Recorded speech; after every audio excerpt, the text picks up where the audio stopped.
이 집은 우리 아들 집이야. 당장 나가. 시어머니가 제 짐을 복도로 던지며 소리쳤습니다. 몸살로 아침상을 차리지 못했다는 이유로 뺨을 맞고 집에서 쫓겨나는 순간이었어요. 남편은 그 모든 광경을 보고도 한마디 말이 없었습니다. 하지만 시어머니는 몰랐어요. 이 집의 진짜 주인이 누구인지, 그리고 며칠 후 누가 짐을 싸야 할지 말이죠. 세상에 그런 며느리는 찾기 힘들 거예요. 그건 가정부지 와이프가 아닙니다. 그날 저는 영원히 반품 선언을 했습니다. 사연 시작하기 전에 무료로 할 수 있는 구독과 좋아요로 응원 부탁드립니다. 그렇게 하시면 행운이 찾아갑니다. 이 사연을 들으시는 분들은 항상 건강하시길 바랍니다. 오늘의 사연 시작합니다. 저는 서윤입니다. 지금은 런던에서 새로운 삶을 살고 있어요. 3년 전까지만 해도 저는 결혼 3년 차 며느리였습니다. 매일 새벽 5시에 일어나 솥밥을 안 치고 시어머니가 요구하는 완벽한 아침상을 차리던 사람이었죠. 그때까지 저는 그것이 당연한 며느리의 도리라고 생각했어요. 하지만 지금 돌이켜보면 그 결혼은 제가 가정부로 살아가는 계약서였습니다. 시어머니 말자 씨의 폭행과 남편 민재의 방관으로 모든 것이 끝났어요. 친정아버지가 나서주지 않았다면 저는 아직도 그 집에서 고통받고 있었을 거예요. 지금은 해외 프로젝트 매니저로 일하며 온전히 제 인생을 살고 있습니다. 아무도 저에게 새벽부터 솥밥을 요구하지 않아요. 아무도 제 뺨을 때리지 않죠. 이 이야기는 제가 어떻게 그 지옥 같은 결혼에서 벗어나게 되었는지에 대한 기록입니다. 결혼 초기부터 시어머니 말자 씨는 저를 철저히 통제했어요. 첫 번째 신호는 신혼 한 달 차에 나타났습니다. 서윤아, 우리 민재는 빵 같은 거 안 먹어. 말자 씨가 냉장고 문을 열어젖히며 말했어요. 국물이 있어야 하고 밥도 지른 거 싫어해. 솥밥으로 해주고 누룽지도 따뜻하게 끓여줘야 돼. 저는 고개를 끄덕이며 대답했습니다. 네, 어머님. 알겠습니다. 그리고 냉장고에 들어간 반찬은 우리 민재가 안 먹어. 그때그때 해줘야 해. 말자 씨가 반찬통 하나하나를 꺼내며 계속했어요. 나가서 남자가 일 잘하게 5대 영양소 맞춰서 해줘라. 저는 그때 회사에 다니는 맞벌이 부부였어요.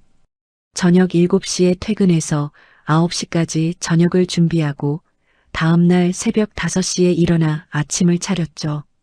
민재는 그 모든 과정을 당연하게 받아들였습니다. 여보, 오늘 국 좀 짜다. 민재가 숟가락을 내려놓으며 말했어요. 어머니가 우리 집 음식은 간이 세다고 하시는데. 미안해. 다음부터 조심할게. 저는 항상 사과했어요. 민재는 집안일에 손 하나 까딱하지 않았습니다. 설거지도 청소도 빨래도 모두 제 몫이었죠. 그러면서도 제가 조금이라도 기준에 못 미치면 지적했어요. 여보, 어머니가 밥이 좀 질다고 하셨어. 여보, 반찬 가짓수가 부족한 것 같은데. 여보, 누룽지가 너무 묽어. 저는 그 모든 요구사항을 메모장에 적어가며 맞춰나갔어요. 완벽한 며느리가 되려고 노력했죠. 말자 씨의 방문은 점점 잦아졌습니다. 일주일에 2~3번씩 예고 없이 나타나서 집안을 점검했어요.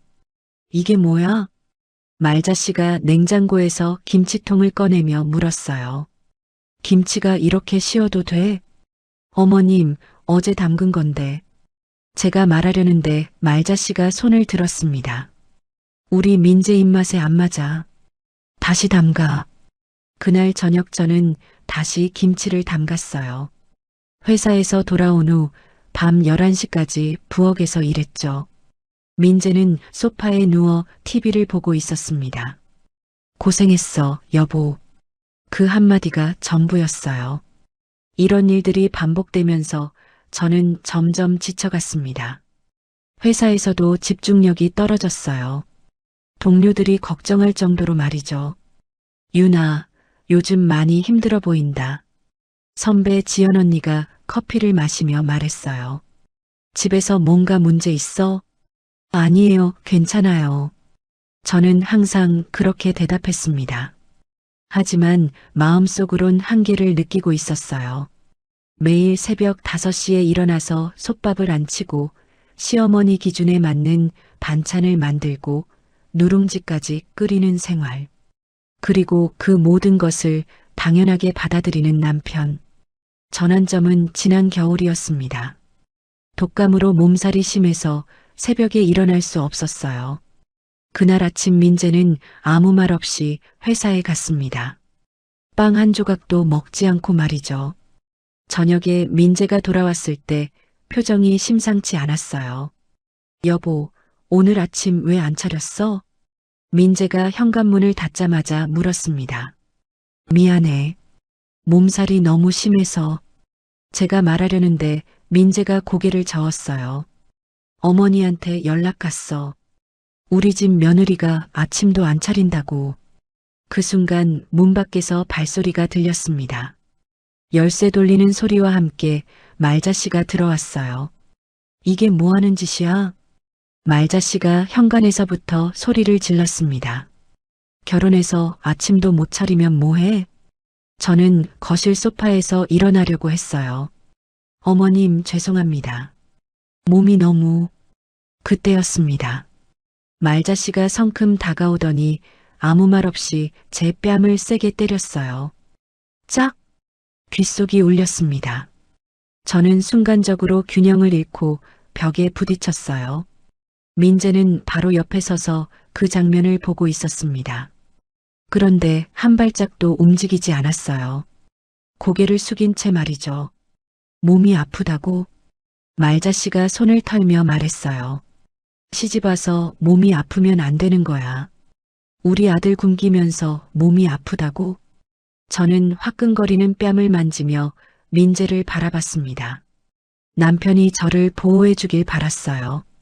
하지만 민재는 여전히 고개를 숙이고 있었죠. 짐 싸.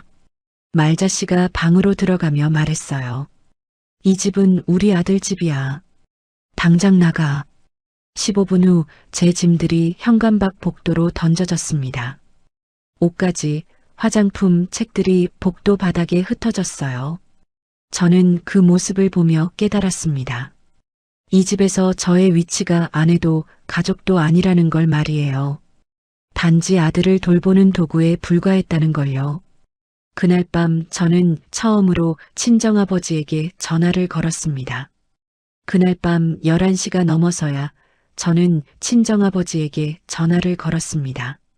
복도에 흩어진 짐을 정리하며 손가락이 떨렸어요. 아버지는 3년 동안 한 번도 제 결혼 생활에 대해 자세히 묻지 않으셨거든요. 그런 아버지에게 이런 일을 어떻게 말씀드려야 할지 막막했습니다. 아버지, 응, 유나. 왜 이렇게 늦게 전화했어? 아버지의 목소리는 평소와 다름없이 차분했어요.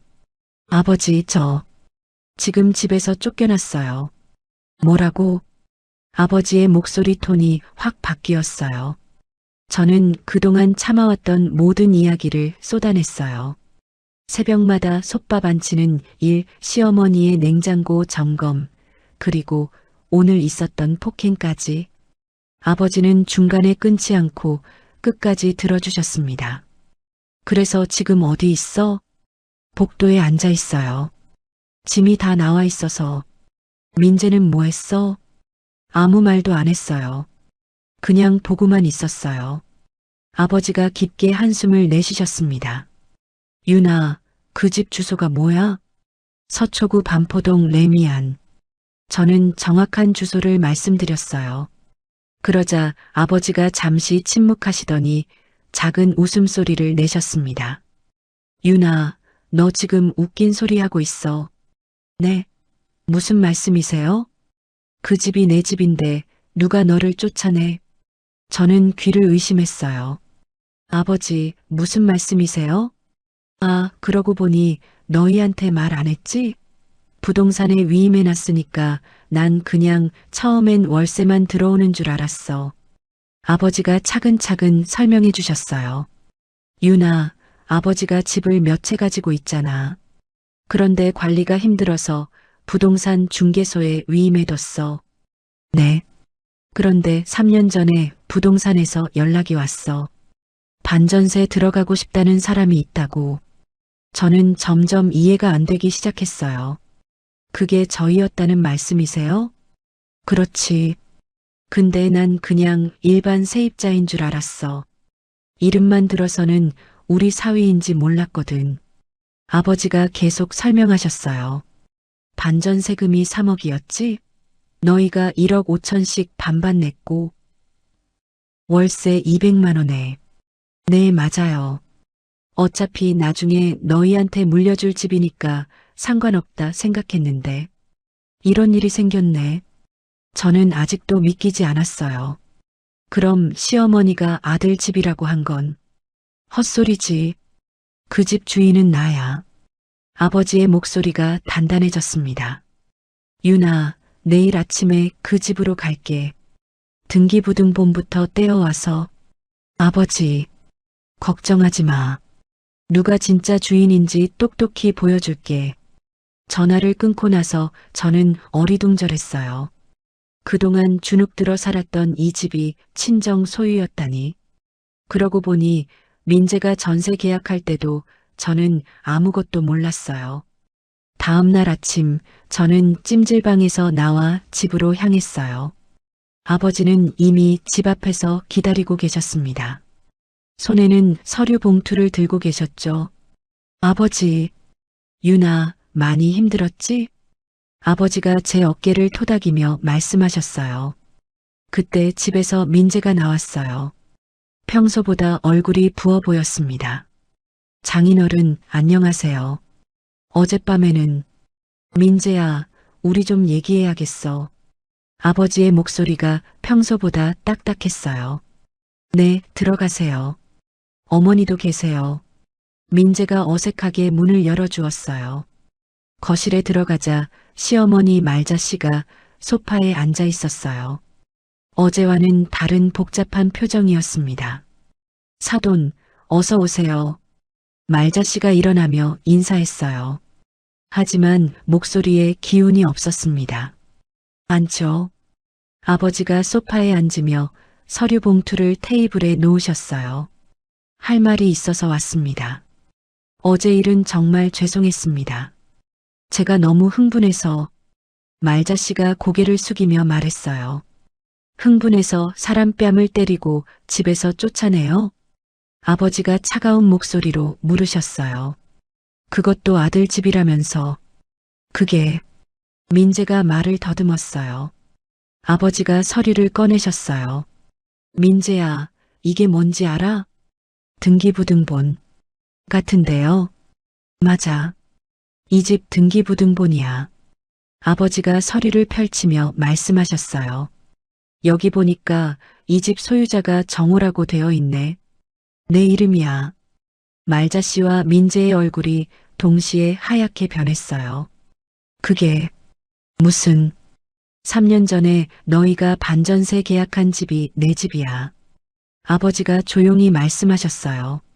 부동산 중개소에서 연락 왔을 때 우리 사위인 줄 몰랐거든. 민재가 바들바들 떨며 말했어요. 장인어른, 저희도 몰랐습니다. 정말 몰랐어요. 몰랐다고?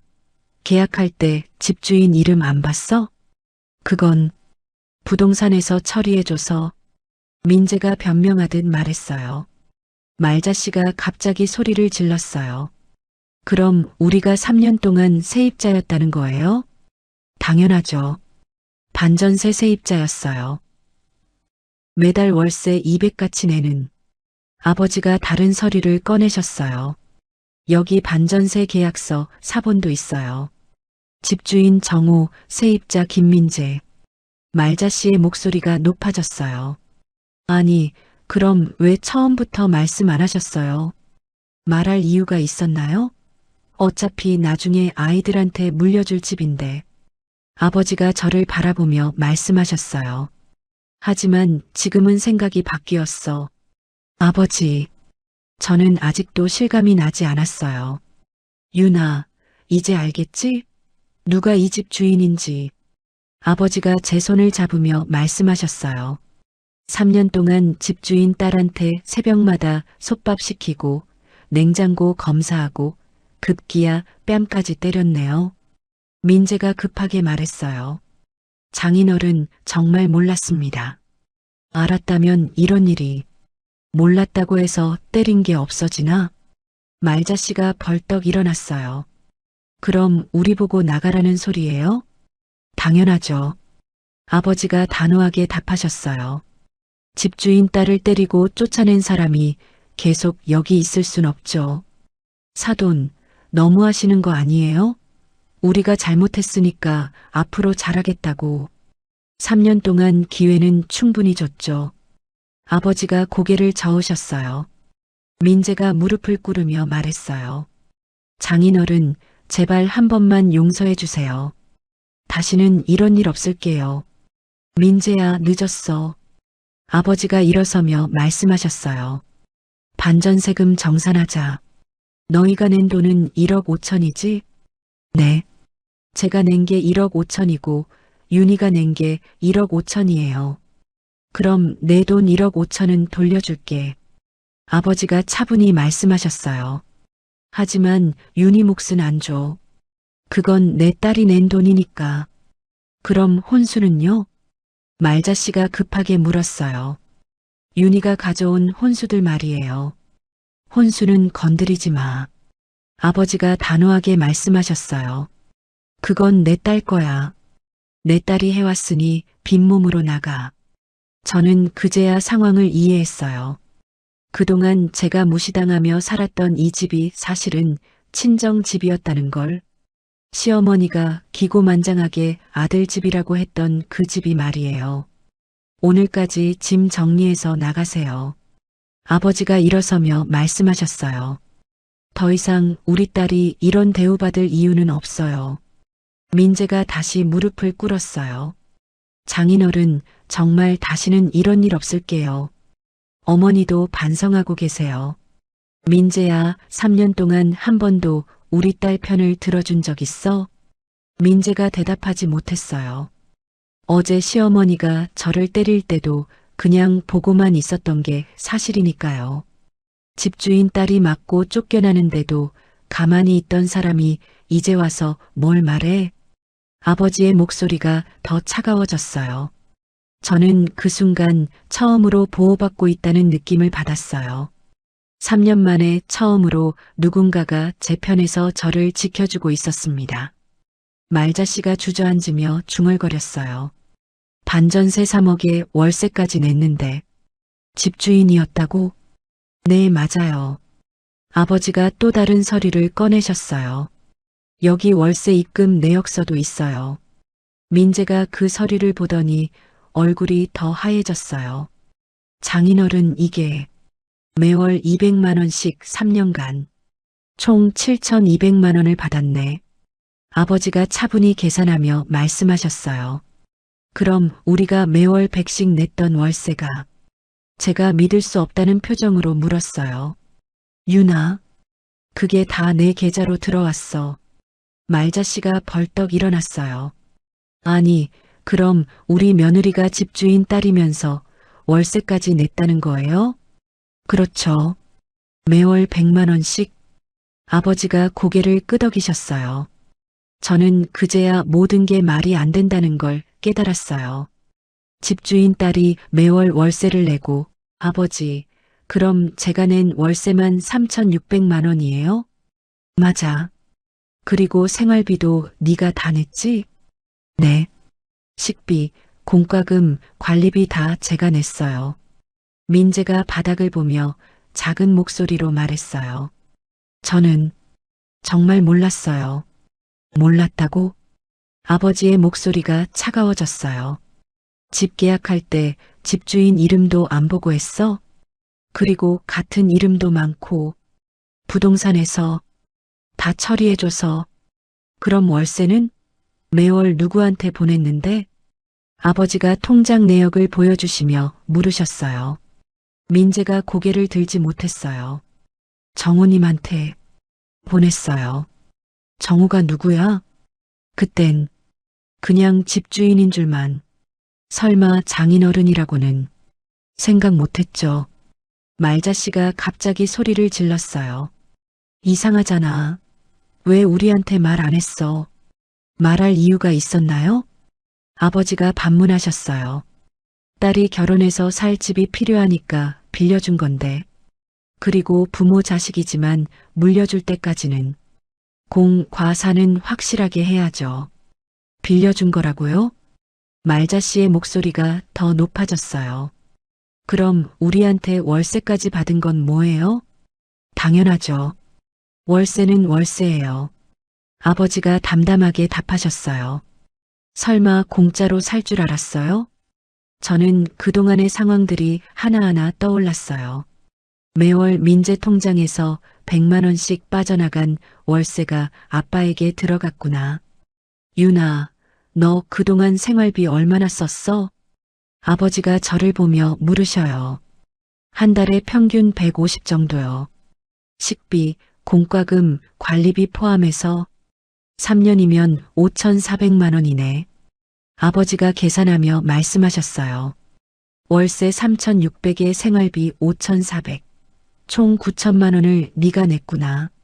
민재가 겨우 고개를 들며 말했어요. 유나, 미안해. 정말 몰랐어. 몰랐다고 해서 달라지는 건 없어. 제가 처음으로 단호하게 말했어요. 말자씨가 제게 다가오며 말했어요. 유나, 우리가 잘못 생각했어. 앞으로는 어머님, 제가 말자씨를 막았어요. 어제 저한테 뭐라고 하셨죠? 그건 말자씨가 말을 못 이었어요. 이 집은 우리 아들 집이라고 하셨잖아요. 제가 계속 말했어요. 그러면서 제 뺨을 때리시고 아버지가 일어서며 말씀하셨어요. 말자씨, 집주인 딸을 때린 거 맞죠? 그건 제가 너무 화가 나서. 화가 난다고 남의 집에서 집주인 딸을 때려요? 민재가 급하게 끼어들었어요.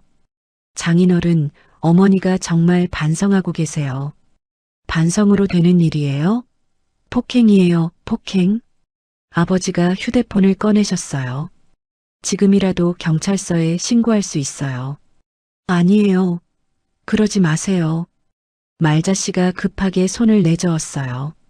그럼 조용히 나가세요. 아버지가 단호하게 말씀하셨어요. 오늘까지 짐 정리해서. 저는 그동안 참았던 말들이 올라왔어요. 어머님, 3년 동안 저한테 뭘 시켰는지 기억나세요? 유나, 새벽 5시에 일어나서 솥밥 안 치고 누룽지 끓이고 제가 하나하나 세어가며 말했어요. 냉장고 검사받고 반찬 가짓수 세고 집안일은 다 혼자 하고 그건 월세도 내고 생활비도 내고 그러면서 매일 눈치 보고 민재가 제 손을 잡으려고 했어요. 유나, 내가 잘못했어. 다시 시작하자. 손 치워. 제가 민재 손을 뿌리치며 말했어요. 유나, 우리 3년 동안 3년이 아니라 30년을 살아도 안 달라져. 제가 단호하게 말했어요.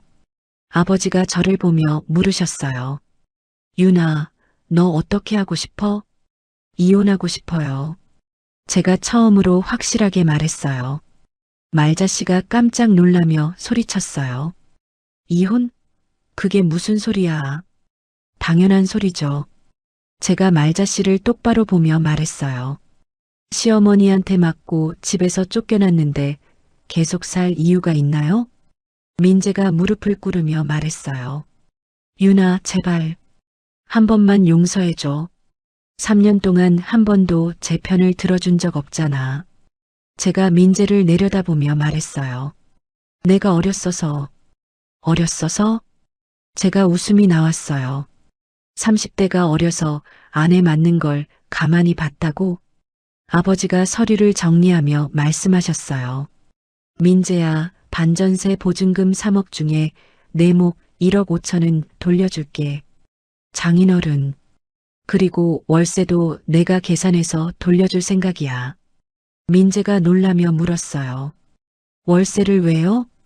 윤희가 낸 월세 말이야. 3,600만 원. 딸한테만 돌려줄 거야. 아버지가 차분히 설명하셨어요.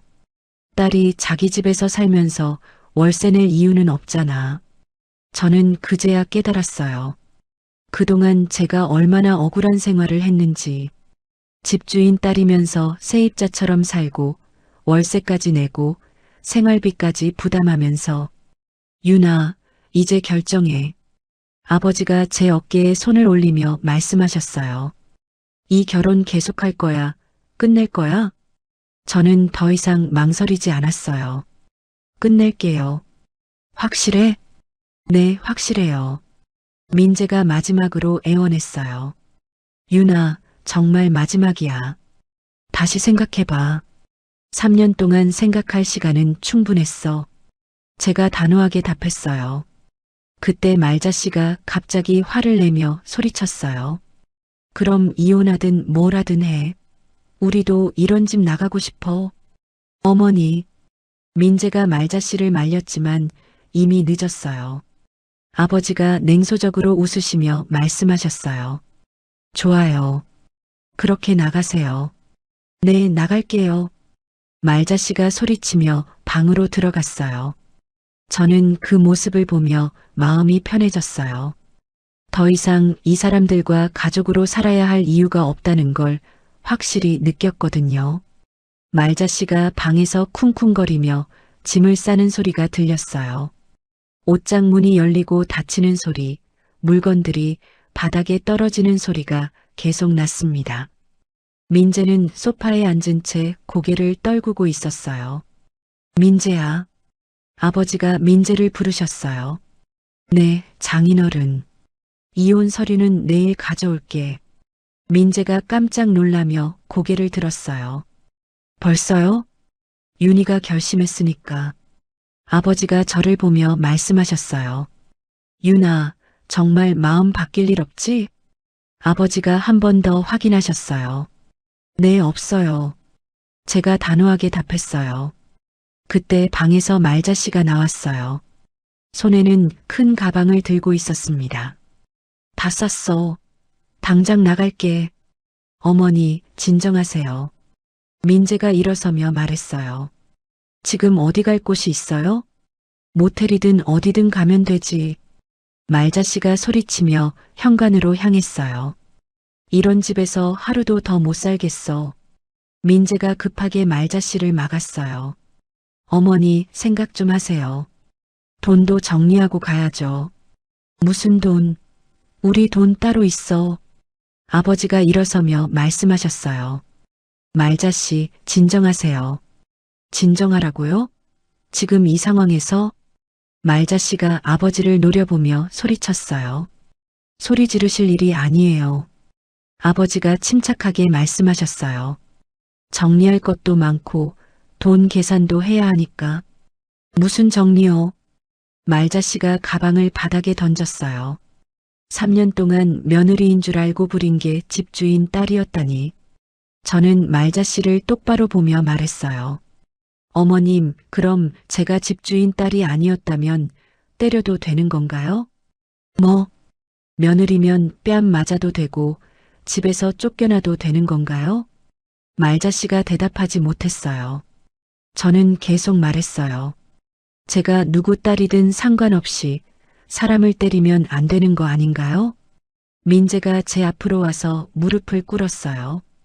윤아, 내가 잘못했어. 정말로. 이제 와서 무릎 꿇어도 소용없어.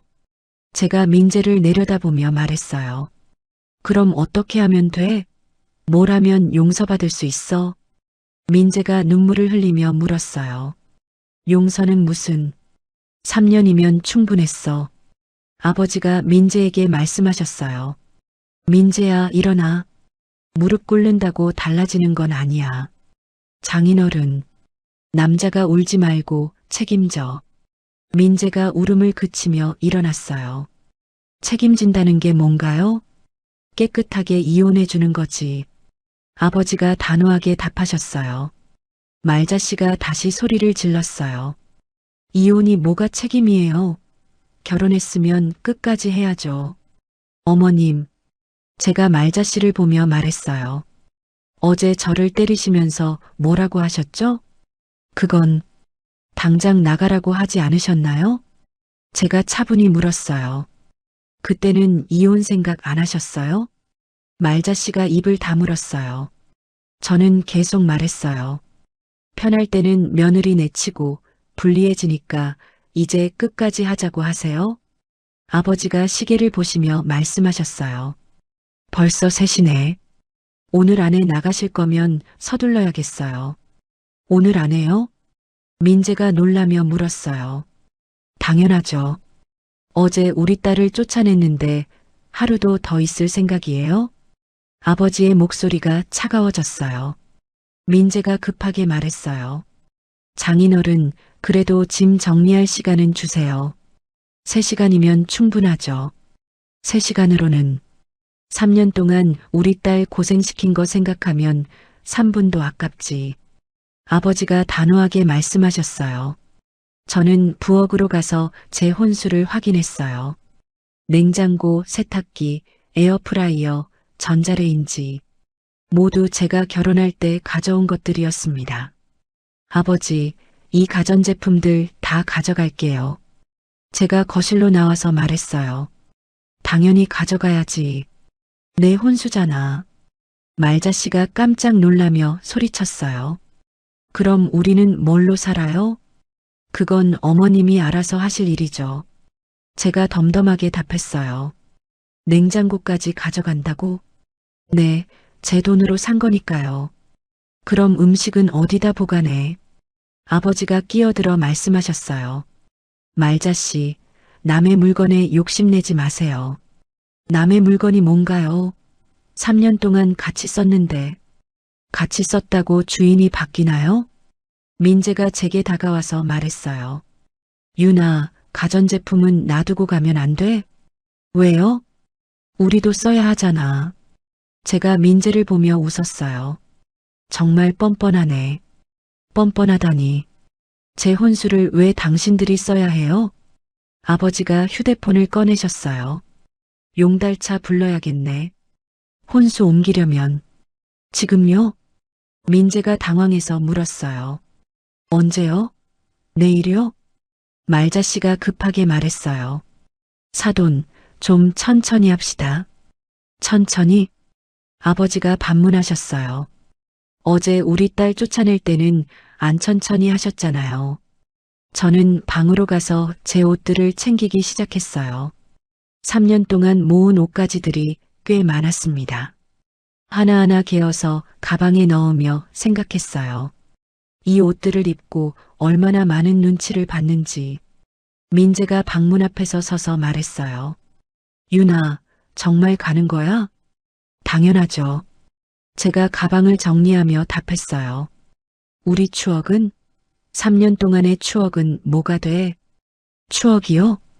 제가 손을 멈추고 민재를 봤어요. 어떤 추억 말이에요?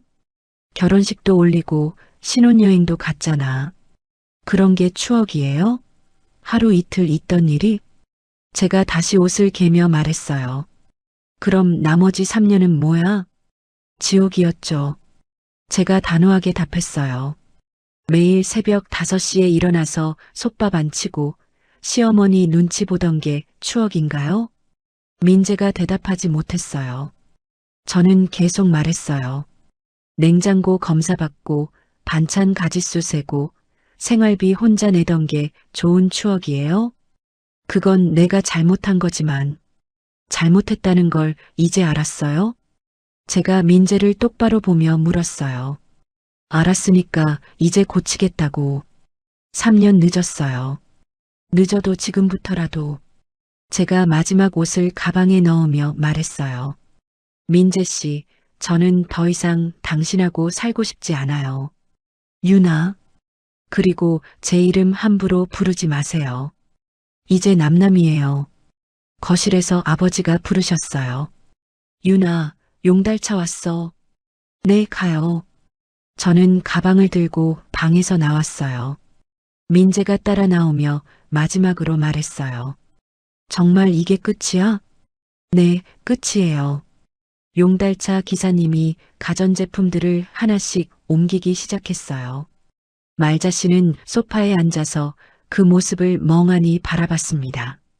3년 동안 당연하게 사용했던 것들이 사라지는 걸 보면서 현실을 받아들이고 있는 것 같았어요.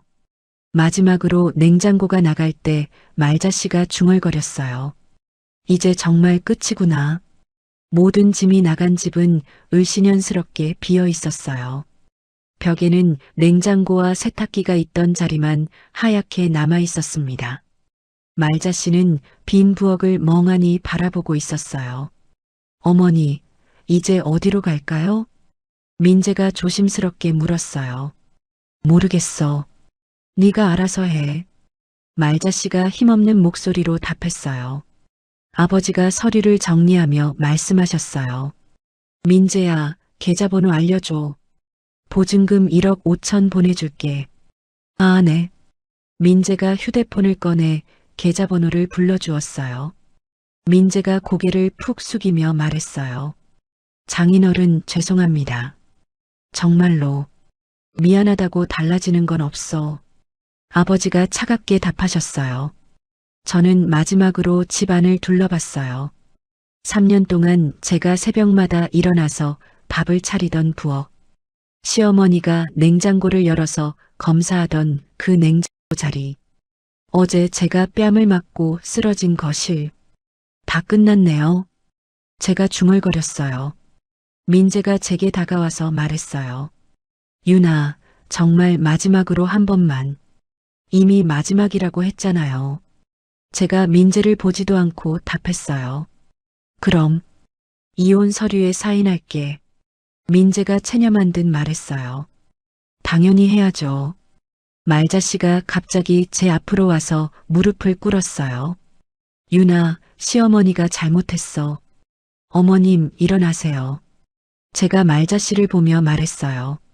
한 번만 용서해줘. 정말 한 번만. 말자 씨가 두 손을 모으며 애원했어요. 어머님, 늦었어요. 늦었다니. 아직 이혼 안 했잖아. 이혼은 시간 문제예요. 제가 단호하게 말했어요. 말자 씨가 눈물을 흘리며 말했어요. 내가 정말 잘못 생각했어. 집주인 딸인 줄 알았으면. 그게 문제가 아니에요. 제가 말자 씨의 말을 끊었어요. 뭐가 문제야? 제가 누구 딸이든 상관없이 사람을 때리면 안 되는 거예요. 제가 말자 씨를 똑바로 보며 말했어요. 그건 내가 너무 화가 나서. 화가 난다고 때려도 된다는 법 있나요? 아버지가 제 뒤에서 말씀하셨어요. 말자 씨, 일어나세요. 사돈, 무릎 꿇는다고 때린 게 없어지나요?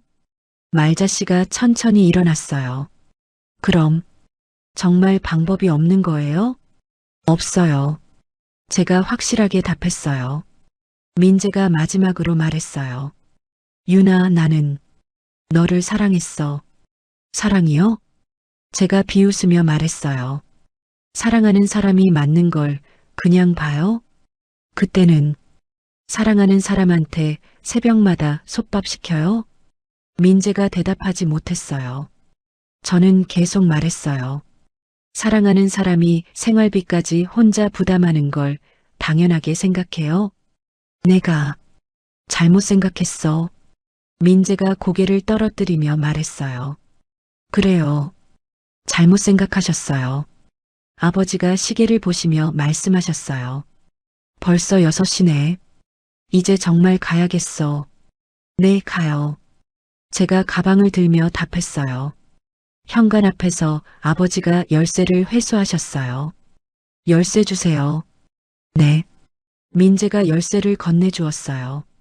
말자 씨도 주머니에서 열쇠를 꺼내주었어요. 이것도요.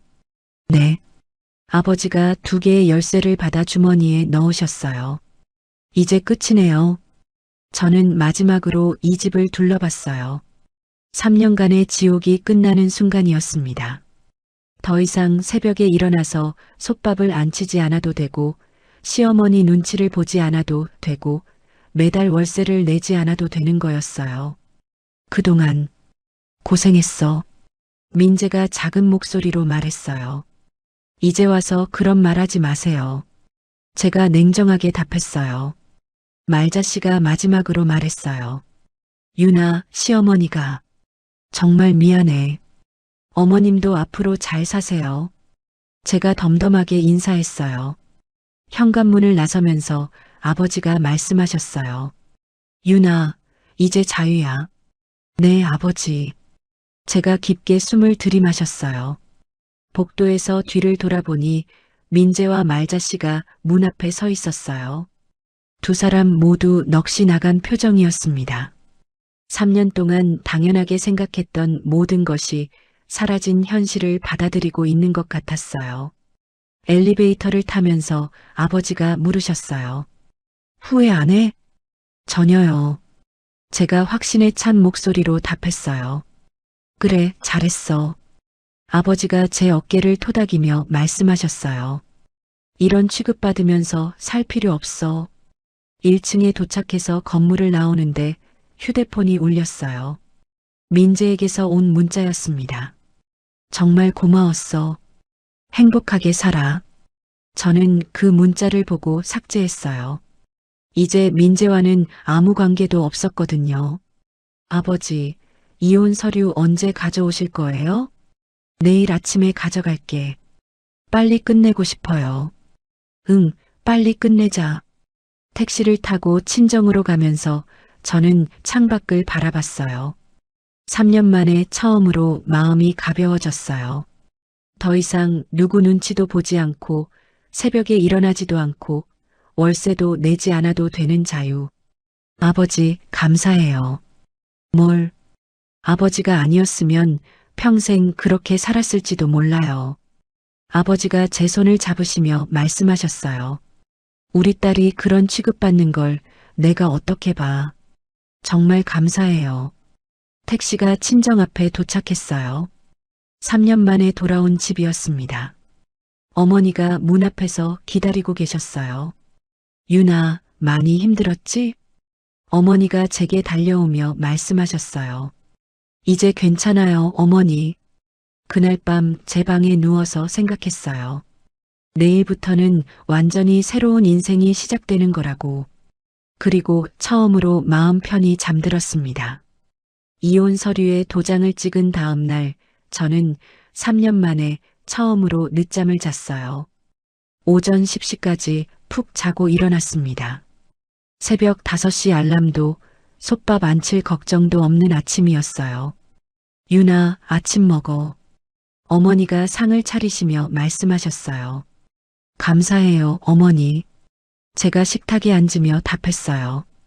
오늘 회사 안 가? 아버지가 신문을 보시며 물으셨어요. 오늘부터 휴가예요. 마음 정리할 시간이 필요해서. 그래, 천천히 해. 식사를 하면서 휴대폰이 울렸어요. 회사 선배 지연 언니에게서 온 전화였습니다. 유나, 이혼 끝났다며? 축하해. 언니, 벌써 소문났어요? 제가 웃으며 말했어요. 당연하지. 좋은 소식은 빨리 퍼지는 법이야. 좋은 소식이라니. 물론 좋은 소식이지. 그 지옥에서 벗어났는데. 지연 언니가 시원하게 말했어요. 언니, 회사는 어때요? 제가 없어도 괜찮나요? 괜찮기는 무슨. 네가 얼마나 일 잘하는데. 언니가 웃으며 답했어요. 참, 해외 프로젝트 건 어떻게 생각해? 해외 프로젝트요? 제가 깜짝 놀라며 물었어요. 응, 런던 지사에서 매니저 찾고 있어. 내 실력이면 충분히 할 수 있어. 저는 가슴이 뛰기 시작했어요. 정말이요? 정말이야. 관심 있으면 이력서 준비해봐. 전화를 끊고 나서 저는 한동안 생각에 잠겼어요. 런던에서의 새로운 삶. 아무도 제게 솥밥을 요구하지 않고 누구 눈치도 보지 않는 삶 말이에요. 오후에 친구 수진이가 집으로 놀러 왔어요. 유나, 완전 다른 사람 같아. 수진이가 저를 보며 소리쳤어요. 뭐가 달라요? 표정이 완전 밝아졌어. 3년 만에 처음 보는 얼굴이야. 수진이가 제 손을 잡으며 말했어요. 그래요? 저도 그런 것 같아요. 제가 웃으며 답했어요. 정말 자유로워진 기분이에요. 당연하지. 그 악마들한테서 벗어났는데. 수진이가 화를 내며 말했어요. 시어머니가 때린 거 생각하면 지금도 화가 나. 이제 그런 일은 없을 거예요. 제가 차분히 말했어요. 다신 그런 사람들과 안 살 거거든요. 그때 수진이 휴대폰이 울렸어요. 이상하네. 민재한테서 전화 온다. 수진이가 화면을 보며 말했어요. 받지 마요. 제가 급하게 말했어요. 왜? 받을 필요 없어요. 이미 끝난 사이인데. 수진이가 전화를 거절했어요. 그런데 계속 전화가 왔습니다. 지긋지긋하네. 뭐 하려는 거야? 결국 수진이가 전화를 받았어요. 여보세요? 수진아, 윤희 좀 바꿔줄래? 민재의 목소리가 들렸어요. 왜? 할 말 있어? 수진이가 차갑게 물었어요. 그냥 안부 궁금해서. 안부는 무슨. 이제 남남인데. 수진아, 제발. 딱 한마디만. 민재가 애원하는 목소리였어요. 수진이가 저를 쳐다봤어요. 저는 고개를 저었습니다. 민재야, 윤희는 너랑 얘기할 생각 없대. 그럼 그냥 전해줘. 미안하다고. 미안하면 뭐해. 이미 늦었는데. 그리고 나 지금 고시원에 살고 있어. 민재가 힘없는 목소리로 말했어요. 고시원? 장인어른이 돈 주지 않으셨어? 그 돈이 원래 빌린 거였어. 민재가 더 작은 목소리로 말했어요. 빌린 거? 신용대출로 받았던 돈이야. 결혼할 때 급해서. 그래서 다 갚고 나니까 남은 게 없어서. 수진이가 어이없다는 표정으로 말했어요. 그럼 빚으로 전세 얻었다는 소리야? 어머니한테는 말 못했어. 창피해서. 지금은 알고 계시겠네. 응. 매일 싸워. 어머니가 화나셔서. 수진이가 제게 손짓하며 상황을 설명했어요. 저는 놀라기보다는 어이없었어요. 신용대출로 집을 얻고 그걸 시어머니에게 숨겼다니. 그래서 지금 어디 살아? 수진이가 계속 물었어요. 구로구 고시원. 방 하나에 어머니랑 둘이. 어머님은 뭐라고 하셔? 매일. 윤희 때문에 이렇게 됐다고 화내셔. 뭐라고? 윤희가 이혼하자고 안 했으면 이런 일 없었을 거라고. 민재의 목소리가 더 떨렸어요. 수진이가 화를 내며 소리쳤어요. 야, 정신 나갔어? 네가 빚으로 집 얻은 게 윤희 잘못이야? 그게 아니라.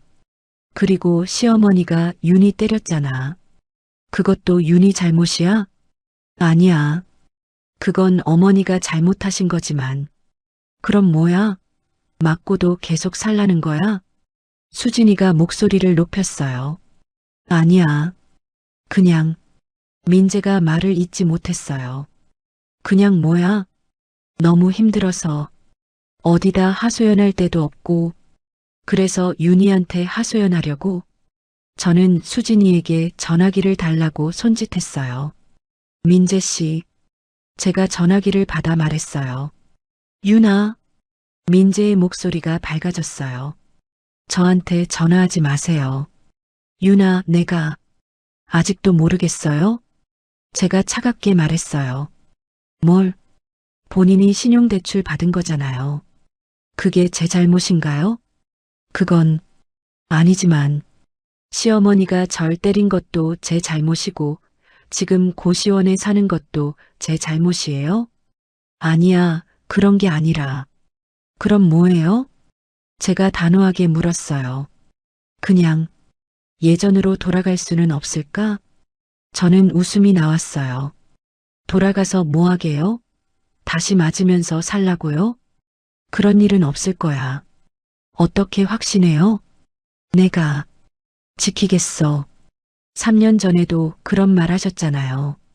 민재가 대답하지 못했어요. 저는 계속 말했어요. 민재 씨, 인생은 선택이에요. 본인이 선택한 결과를 받아들이세요. 유나, 그리고 다시는 연락하지 마세요. 저희는 남남이에요. 제가 전화를 끊었어요. 수진이가 박수를 치며 말했어요. 잘했어. 정말 시원하다. 이제 정말 끝이네요. 제가 후련하게 말했어요. 당연히 끝이야.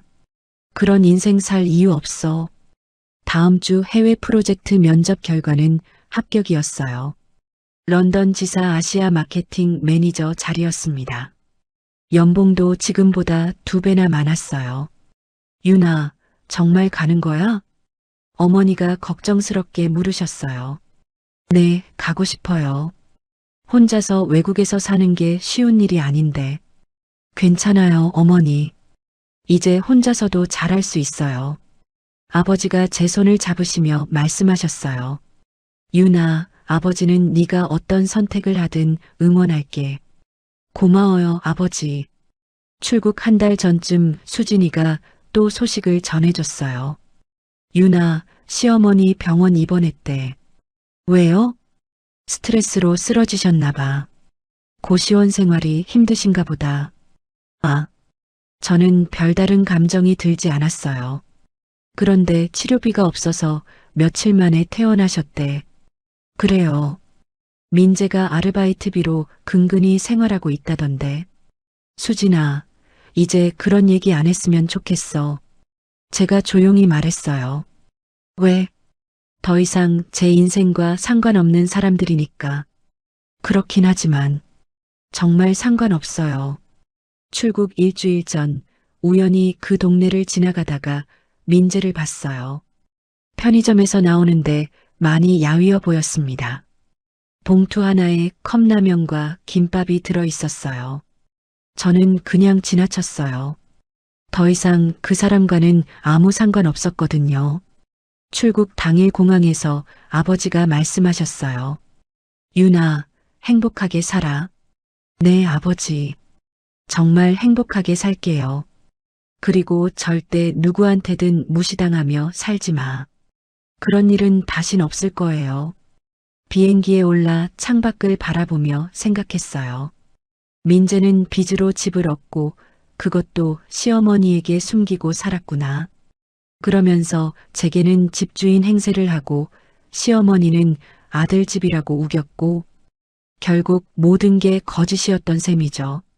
그런 거짓 위에 세워진 결혼이었으니 무너질 수밖에 없었어요.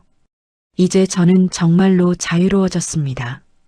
누구의 거짓말에도 속지 않고 누구에게도 무시당하지 않는 삶. 제가 원하는 대로 살 수 있는 진짜 인생이 시작되는 거예요. 런던에 온 지 6개월이 지났어요. 매일 아침 8시에 일어나는 생활이 너무 행복했습니다. 새벽 5시 알람도 솥밥 걱정도 없는 평온한 아침들이었어요. 서윤, 오늘 프레젠테이션 준비됐어? 동료 제임스가 커피를 마시며 물었어요. 물론이죠. 어제 밤늦게까지 준비했어요. 제가 자신 있게 답했어요. 런던 지사에서 제 실력을 인정받는데 그리 오래 걸리지 않았어요. 한국에서 3년 동안 억눌려 살면서도 쌓았던 경험들이 빛을 발했거든요. 서윤의 아이디어 덕분에 아시아 시장 진출이 훨씬 수월해졌어. 부장님이 회의 후에 말씀해 주셨어요. 감사합니다. 더 열심히 하겠습니다. 점심시간에 동료들과 펍에서 식사를 하고 있는데 휴대폰이 울렸어요. 한국에서 온 전화였는데 모르는 번호였습니다. 여보세요? 언니, 수진이야. 수진이의 목소리였어요. 수진아, 새 번호야? 응, 번호 바꿨어. 언니 소식 궁금해서 전화했어. 잘 지내고 있어. 일도 재미있고.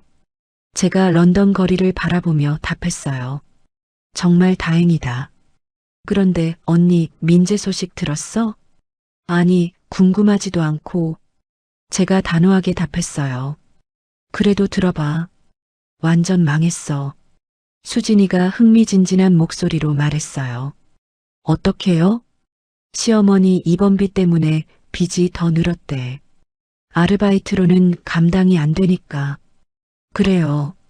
저는 별 감정 없이 답했어요. 그리고 고시원에서도 쫓겨났대. 방세 밀려서. 지금은 어디 살아요? 찜질방이나 PC방에서 버티고 있다던데. 제가 런던의 깨끗한 공기를 마시며 생각했어요. 6개월 전까지만 해도 저는 그런 사람들과 한 집에 살았다는 게 믿기지 않았어요. 언니는 정말 잘 빠져나온 것 같아. 수진이가 말했어요. 그때 결단 잘한 거지. 맞아요. 계속 참고 살았다면 지금쯤. 제가 상상만으로도 끔찍했어요. 생각하기도 싫어요. 그런데 언니 민재가 언니 번호 물어보던데. 왜요? 다시 연락하고 싶다고 하더라고. 제가 단호하게 말했어요. 절대 알려주지 마요. 당연히 안 알려줬지. 바보가 아닌 다음에야. 고마워요, 수진아. 뭘? 당연한 거지. 전화를 끊고 사무실로 돌아오는 길에 테임스강을 바라봤어요. 런던의 아름다운 풍경이 눈에 들어왔습니다. 6개월 전 제가 상상했던 것보다 훨씬 멋진 삶을 살고 있었어요. 오후에 큰 계약을 성사시켰어요. 서윤, 정말 대단해. 팀장님이 엄지를 치켜 세우며 말씀해 주셨어요. 팀워크가 좋았던 덕분입니다. 오늘 저녁에 축하 파티하자. 동료들이 소리쳤어요. 좋아요. 저녁 파티에서 동료 사라가 제게 다가왔어요. 서윤, 6개월 동안 정말 많이 달라졌어. 어떻게요? 처음 왔을 때는 조심스러워 보였는데 지금은 완전히 자신감 넘쳐. 사라가 와인을 한 모금 마시며 말했어요. 그래요? 저도 그런 것 같아요. 한국에서 무슨 일 있었어? 말하기 싫으면 안 해도 되지만. 결혼 생활이 좀 힘들었어요. 제가 담담하게 답했어요. 이혼했다고 했지? 네, 최고의 선택이었어요. 잘했어. 인생은 한 번뿐인데 불행하게 살 이유 없지. 집으로 돌아오는 길에 한국 시간으로 새벽이라는 걸 떠올렸어요. 6개월 전 같았으면 지금쯤 새벽 5시에 일어날 준비를 하고 있었을 거예요. 솥밥을 안 치고 시어머니 기준에 맞는 반찬을 준비하면서 말이죠. 집에 도착해서 거울을 봤어요. 6개월 전과는 완전히 다른 사람이 되어 있었습니다. 표정이 밝아졌고 눈빛에 자신감이 넘쳤어요. 주말에 동료들과 코츠월드 여행을 다녀왔어요.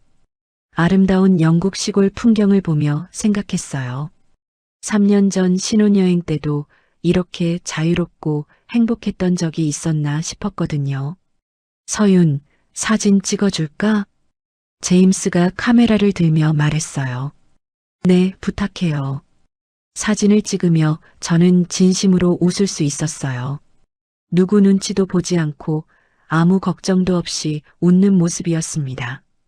월요일 아침 사무실에 출근해서 이메일을 확인했어요. 한국 본사에서 제 성과를 인정하는 메일이 와 있었습니다. 런던 지사 실적 향상에 크게 기여했다는 내용이었어요. 축하해, 서윤. 부장님이 제 자리로 오셨어요. 본사에서 보너스 지급한다고 연락 왔어. 정말요? 응, 그리고 내년에 승진 대상자로도 올려놨어. 감사합니다. 점심시간에 친정 어머니와 영상통화를 했어요. 유나, 얼굴이 정말 좋아 보인다. 어머니가 흐뭇하게 말씀하셨어요. 거기서 잘 지내고 있어요, 어머니. 다행이다. 그때 결정 정말 잘한 것 같아. 저도 그렇게 생각해요. 아버지는 어디 계세요? 골프 치러 가셨어. 요즘 우리 딸 자랑으로 바빠. 어머니가 웃으시며 말씀하셨어요. 아버지께 안부 전해주세요. 응, 그런데 유나. 어머니가 잠깐 망설이셨어요. 왜요? 민재 소식 들었어? 들었어요. 수진이가 전화했거든요. 어떻게 생각해? 아무 생각 없어요. 이미 끝난 일이니까. 제가 확실하게 답했어요. 그래, 그렇게 생각하는 게 맞아. 어머니가 안심한 듯 말씀하셨어요. 내 인생은 네가 사는 거야. 저녁에 집에서 혼자 와인을 마시며 생각했어요. 1년 전 이맘때 저는 시어머니 눈치를 보며 저녁을 준비하고 있었을 거예요. 냉장고에 뭐가 있는지 확인하고 내일 아침 솥밥 준비를 하면서 말이죠. 지금은 혼자서 와인을 마시며 내일 프레젠테이션을 준비하고 있어요. 누구도 제게 뭔가를 요구하지 않고 제 시간은 온전히 제 것이에요. 창밖으로 런던의 야경이 보였어요. 반짝이는 불빛들이 제 새로운 인생을 축복하는 것 같았습니다. 휴대폰에 수진이에게서 메시지가 왔어요. 언니, 민재가 또 언니 안부 물어봤어. 정말 끝없네. 저는 그 메시지를 보고 웃었어요. 그 사람은 아직도 과거에 머물러 있지만 저는 이미 완전히 다른 세상에 살고 있거든요. 답장을 보냈어요. 이제 그런 얘기 하지 마. 나는 정말 행복하게 살고 있어. 그리고 런던의 밤하늘을 바라보며 다짐했어요. 앞으로도 절대 누구에게 굽신거리며 살지 않겠다고. 제 인생은 제가 주인이라고 말이에요. 런던에 온 지 1년이 되는 날, 저는 승진 발표를 받았어요. 아시아 마케팅 디렉터로 승진하면서 연봉도 3배로 뛰었습니다. 테임스강이 보이는 새 사무실에서 첫 출근을 하는 아침이었어요. 축하해, 서윤. 팀원들이 박수를 치며 저를 맞아주었어요. 고마워요, 모두. 함께 더 좋은 성과 만들어가요. 제가 환하게 웃으며 인사했어요. 디렉터님, 오늘 한국 본사에서 화상회의 요청 왔습니다. 비서 엠마가 스케줄을 알려주었어요. 네, 준비하겠습니다. 화상회의에서 한국 본사 임원들이 제 성과를 극찬했어요. 서 디렉터 덕분에 유럽 시장 진출이 예상보다 6개월 앞당겨졌습니다. 감사합니다. 더욱 노력하겠습니다. 회의가 끝나고 점심시간에 수진이에게서 전화가 왔어요. 언니, 승진 축하해. 고마워, 수진아. 어떻게 알았어? 언니 어머니가 우리 어머니한테 자랑하셨거든. 동네에 소문 다 났어. 수진이가 웃으며 말했어요. 어머니가 그러셨구나. 근데 언니 정말 대단한 것 같아. 1년 만에 디렉터까지. 열심히 한 보람이 있네요. 제가 런던 거리를 바라보며 말했어요. 그런데 민재 소식 또 들었어. 수진이가 조심스럽게 말했어요. 이번엔 뭐예요? 시어머니 돌아가셨대. 아, 저는 잠시 말이 없었어요. 치료비 없어서 제대로 치료 못 받으시다가. 그렇군요. 제가 담담하게 답했어요. 사실 슬프지 않았어요. 3년간 절 괴롭혔던 사람이었고 마지막에는 뺨까지 때렸던 사람이었거든요. 동정할 마음도 들지 않았습니다. 장례식도 제대로 못 치렀대. 돈이 없어서. 민재는 뭐 하고 있어요? 여전히 아르바이트 전전하면서. 완전히 망가진 상태야. 수진이가 한숨을 쉬며 말했어요. 언니 번호 계속 물어보고 있어. 절대 알려주지 마요. 제가 단호하게 말했어요. 당연히 안 알려주지. 그런데 언니가 성공한 소식 듣고 완전히 후회하고 있대. 후회요? 응, 그때 언니 붙잡을 걸 그랬다고 매일 후회한다던데. 지금 와서 무슨 소용이에요. 저는 사무실 창밖으로 보이는 런던 아이 관람차를 바라봤어요. 1년 전 그 사람들과 함께 살았던 게 꿈만 같았어요. 언니는 정말 잘 빠져나온 것 같아. 수진이가 진심으로 말했어요. 그렇죠? 저도 그렇게 생각해요. 만약 그때 계속 살았다면. 생각하기도 싫어요. 오후에 새로운 프로젝트 회의가 있었어요. 유럽 전체로 사업을 확장하는 대형 프로젝트였습니다. 서윤이 이 프로젝트를 총괄하면 어떨까? CEO가 제게 제안했어요. 영광입니다. 꼭 성공시키겠습니다. 제가 자신 있게 답했어요. 좋아, 기대하고 있어. 퇴근 후 동료들과 축하 파티를 했어요. 고급 레스토랑에서 샴페인을 마시며 성공을 축하했습니다. 서윤, 1년 만에 여기까지 온 게 정말 대단해. 동료 제임스가 건배를 제안했어요. 모두 덕분이에요. 아니야, 내 실력이야. 우리 모두 인정하고 있어. 팀장님이 말씀해 주셨어요. 집에 돌아와서 부모님께 영상통화를 걸었어요. 유나, 승진 정말 축하한다. 아버지가 환하게 웃으시며 말씀하셨어요. 고마워요, 아버지. 우리 딸이 그렇게 성공할 줄 알았어. 어머니가 자랑스럽게 말씀하셨어요. 아버지가 그때 도와주시지 않았다면 지금의 제가 없었을 거예요. 무슨 소리야? 네가 잘해서 그런 거지. 그런데 유나, 민재 어머니 돌아가셨다는 소식 들었어? 어머니가 조심스럽게 물으셨어요. 네, 들었어요. 어떤 기분이야? 특별한 기분은 없어요. 이미 남의 일이니까. 아버지가 고개를 끄덕이시며 말씀하셨어요. 그래, 그렇게 생각하는 게 맞아. 내 인생은 앞으로가 더 중요해. 다음 날 아침 새로운 사무실에서 유럽 확장 프로젝트를 준비하고 있는데 한국에서 모르는 번호로 전화가 왔어요. 받지 않았지만 계속 전화가 와서 결국 받았습니다. 여보세요? 유나. 민재의 목소리였어요. 어떻게 제 번호를 알았어요? 제가 차갑게 물었어요. 그게 수진이한테 부탁해서. 저는 속으로 수진이를 원망했어요. 뭐 때문에 전화하셨어요? 유나, 어머니 돌아가셨어. 민재의 목소리가 떨리고 있었어요. 들었어요. 혼자서. 너무 힘들어. 그래서요? 다시 시작할 수는 없을까? 저는 웃음이 나왔어요. 지금 뭐라고 하신 거예요? 우리 다시 만날 수 없어? 민재 씨, 정신 차리세요. 제가 단호하게 말했어요.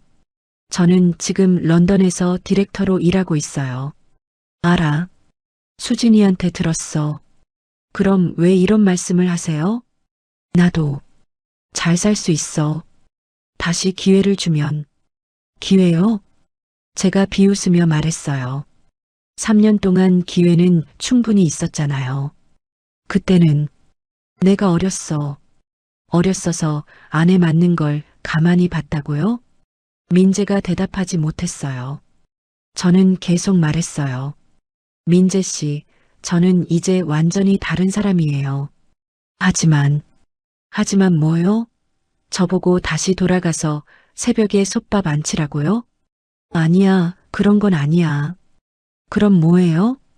그냥 옆에 있어줄 수는 없어? 제가 한숨을 쉬며 말했어요. 민재 씨, 저는 지금 정말 행복해요. 나도 행복하게 해줄게. 어떻게요? 고시원에서 함께 살자고요? 그건 아니면 찜질방에서? 민재가 말을 잇지 못했어요. 저는 마지막으로 확실하게 말했어요. 민재 씨, 저희는 완전히 다른 세상에 살고 있어요. 유나, 저는 매일 성장하고 있고 꿈을 이루며 살고 있어요. 나도 노력하면. 늦었어요. 그리고 다시는 연락하지 마세요. 제가 전화를 끊었어요. 그리고 휴대폰 번호를 차단했습니다. 이제 정말로 완전한 이별이었어요. 점심시간에 테임스강을 산책하며 생각했어요. 1년 전 복도에 짐이 흩어져 있던 그날을 떠올렸거든요. 그때만 해도 이렇게 완전히 다른 인생을 살게 될 줄 몰랐어요. 오후에 유럽 확장 프로젝트 첫 회의를 주재했어요. 이 프로젝트로 우리는 유럽 시장의 30%를 장악할 수 있습니다. 제가 프레젠테이션을 하며 말했어요. 훌륭해, 서윤. 참석자들이 박수를 쳤어요. 6개월 안에 런칭 가능할 것 같습니다. 회의가 끝나고 CEO가 저를 불렀어요. 서윤, 내년에 파리 지사장 자리에 관심 있어? 파리요? 응, 유럽 총괄 매니저 자리야. 영광입니다. 제가 눈을 빛내며 답했어요. 저녁에 집에서 와인을 마시며 일기를 썼어요. 오늘 민재에게서 전화가 왔다. 다시 만나자고 했지만 나는 이미 완전히 다른 사람이 되었다. 그는 아직도 과거에 머물러 있지만 나는 계속 앞으로 나아가고 있다. 창밖으로 런던의 야경이 아름답게 펼쳐져 있었어요. 반짝이는 불빛들이 제 새로운 인생을 축복하는 것 같았습니다. 휴대폰에 수진이에게서 메시지가 왔어요. 언니 미안. 민재가 너무 애원해서. 저는 답장을 보냈어요. 괜찮아. 이제 정말 끝났으니까. 그리고 번호 바꿀 거야. 그리고 새로운 번호로 바꿨습니다. 과거와 완전히 단절하기 위해서였어요. 다음 날부터 저는 더욱 열심히 일했어요. 파리 지사장이 되기 위해 프랑스어도 배우기 시작했고 유럽 시장 분석에도 매진했습니다. 한 달 후 유럽 확장 프로젝트가 대성공을 거두었어요. 예상보다 3개월 빨리 목표를 달성했습니다. 서윤, 정말 대단해. CEO가 저를 포옹하며 말했어요. 팀워크의 결과입니다. 아니야, 내 리더십의 결과야. 감사합니다. 그날 저녁 축하 파티에서 동료들과 샴페인을 마시며 생각했어요. 2년 전만 해도 새벽 5시에 일어나서 솥밥을 안 치던 제가 지금은 수백 명의 직원을 관리하는 디렉터가 되었다는 게 꿈만 같았어요. 서윤은 정말 영감을 주는 사람이야. 동료 사라가 말했어요. 어떻게요? 자신의 인생을 완전히 바꿔낸 거잖아. 우리 모두가 배워야 할 점이야. 감사해요, 사라. 집에 돌아와서 거울을 봤어요. 2년 전과는 완전히 다른 사람이 되어 있었습니다. 눈빛에 자신감이 넘쳤고 표정도 당당했어요. 그리고 다짐했어요. 앞으로도 절대 누구에게 굽신거리며 살지 않겠다고. 제 인생의 주인은 저 자신이라고 말이에요. 런던의 밤하늘을 바라보며 제가 걸어온 길을 되돌아봤어요. 지옥 같았던 결혼 생활에서 벗어나 이렇게 성공한 인생을 살게 된 것이 기적 같았습니다. 이제 저는 정말로 자유로웠어요. 아무도 저를 통제할 수 없고 제가 원하는 삶을 살 수 있는 완전한 자유 말이에요. 결혼이라는 이름으로 포장된 지옥에서 벗어나 런던에서 성공한 커리어 우먼이 된 서윤의 이야기 어떠셨나요? 때로는 인생에서 가장 큰 용기가 필요한 순간이 그만이라고 말하는 것일지도 모릅니다. 서윤이 그랬듯이 말이죠. 새벽 5시 솥밥과 시어머니의 폭력, 남편의 방관을 당연하게 받아들이며 살던 그녀가 마침내 자신의 존엄을 되찾고 진짜 주인으로 살아가게 된 것처럼요. 누구든 자신을 함부로 대하는 사람들 곁에 머물 필요는 없습니다. 가족이라는 이름으로 사랑이라는 핑계로 가해지는 폭력과 무시는 절대 받아들여서는 안 되는 일이에요. 서윤처럼 용기 있는 선택을 한다면 언젠가는 런던의 밤하늘처럼 아름답고 자유로운 인생이 펼쳐질 거예요. 진짜 행복은 누군가의 눈치를 보는 게 아니라 자신이 원하는 삶을 당당하게 사는 데서 나오니까요. 이야기를 끝까지 들어주신 분이 계시다면 잘 들었다고 댓글 하나만 남겨주세요. 감사합니다.